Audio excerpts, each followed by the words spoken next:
எல்லோருக்கும் வணக்கம். நான் உங்களில் ஒருவன். Hi everyone, I am one of you. இன்றைக்கி நாம் இந்த வீடியோவில் என்ன கற்றுக்க போகிறோம்னு பார்த்தீங்கன்னா, பேரிங் என்றால் என்ன,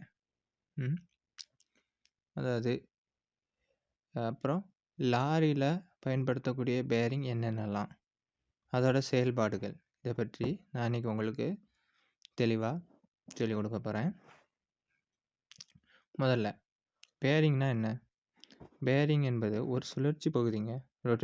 ரொட்டேட்டிங் பார்ட்.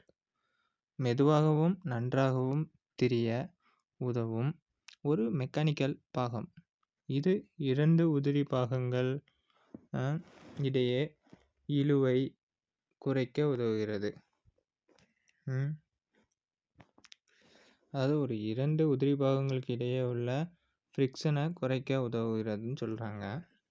அப்புறம் ட்ரக்கில் பேரிங் எங்கெல்லாம் இருக்கும் அப்படின்னு பார்த்தோம்னா, அதாவது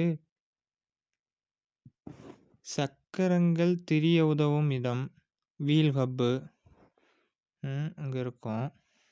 அந்த வீல் ரொட்டேட் ஆகக்கூடிய இடம் இருக்குல்லங்க, அங்கே இருக்கும். அது மெயினாக. அதுக்கப்புறம் அது டிரைவன் ஷாஃப்ட்டுன்னு சொல்லுவாங்க. அந்த சென்ட்ரு வழி லாரிக்கு கீழே அந்த மத்தியில் பார்த்தீங்கன்னா இருக்கும் இந்த டிரைவன் ஷாஃப்ட்டு, அங்கே இருக்கும் பார்த்துக்கோங்க. அப்புறம் கிராங்க் ஷாஃப்ட்டும்பாங்க. இது பெரும்பாலும் கியர் பாக்ஸுக்குள்ளே இந்த ஸ்க்ளட்ச் பிளேட் பகுதிகளில் இருக்கக்கூடிய ஒரு ஷாஃப்ட்டு. இந்த பகுதிகள்லேயும் பேரிங் இருக்கும்.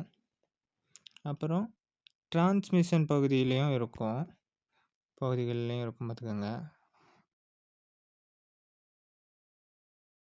அப்புறம் இந்த பேரிங் எப்படி வேலை செய்யுது அப்படின்னு பார்த்தீங்கன்னா,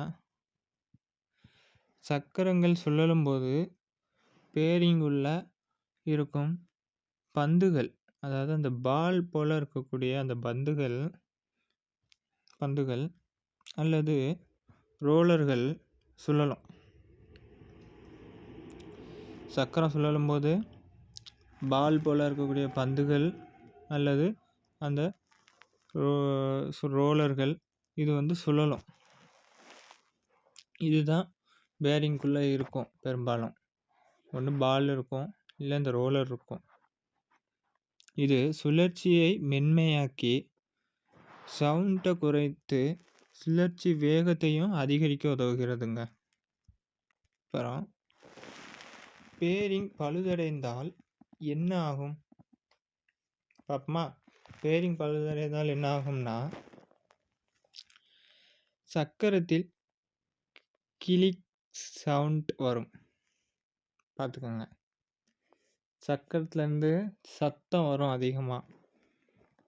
அப்புறம் வண்டி ஓட்டும்போது உங்களுக்கு வைப்ரேஷன் ஏற்படும். அதை வச்சும் கண்டுபிடிக்கலாம். வீல் ஹப்பில் அதிக வெப்பம் உருவாகுங்க. வீல் ஹப்பில் இந்த பேரிங் மாற்றோம்ல, அந்த இடங்களில் அதிக வெப்பம் உருவாகும் பேரிங் பழுதடைஞ்சதுன்னா. அது ஓட்டம் ஸ்லோவாகும் போது டயர் கொஞ்சம் தவறாக கொஞ்சம் அழுங்கல், அந்த மாதிரி கொஞ்சம் அலம்பும்பாங்கள்ல, அந்த மாதிரியும் ஆக வாய்ப்பு இருக்குது. இது பராமரிப்பு பார்த்திங்கன்னா, மெயின்டெனன்ஸ் கிரீஸ் போடுதல் அவசியம் கண்டிப்பாக. பழைய பேரிங் சரிபார்த்தல் மற்றும் மாற்றுதல் ரொம்ப முக்கியமான ஒன்று பராமரிப்பில். ஒவ்வொரு 10,000 கிலோமீட்டருக்கு ஒரு முறையும் செக் பண்ணணுங்க பேரிங்க.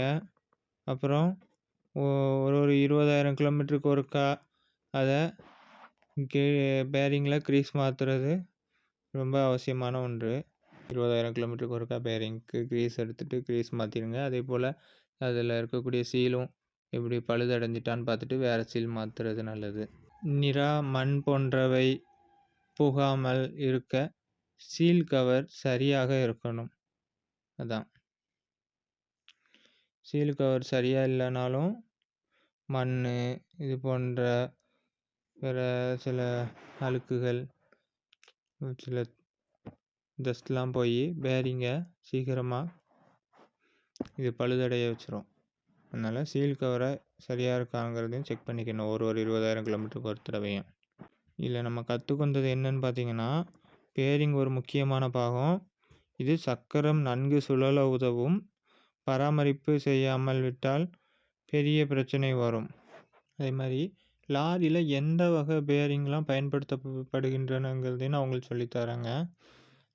டேப்பர்டு ரோலர் பேரிங்னு சக்கரங்களில் அதிகமாக பயன்படுத்தப்படும். பால் பேரிங் லைட் வேலையில் பயன்படுத்தப்படும்.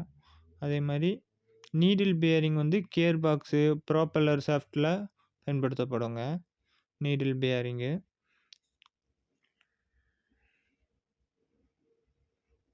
அதாவது பெரும்பாலும் பொதுவாக லாரியில் பயன்படுத்துறது டேப்பர்டு ரோலர் பேரிங் தான் அதிகமாக இருக்கும்.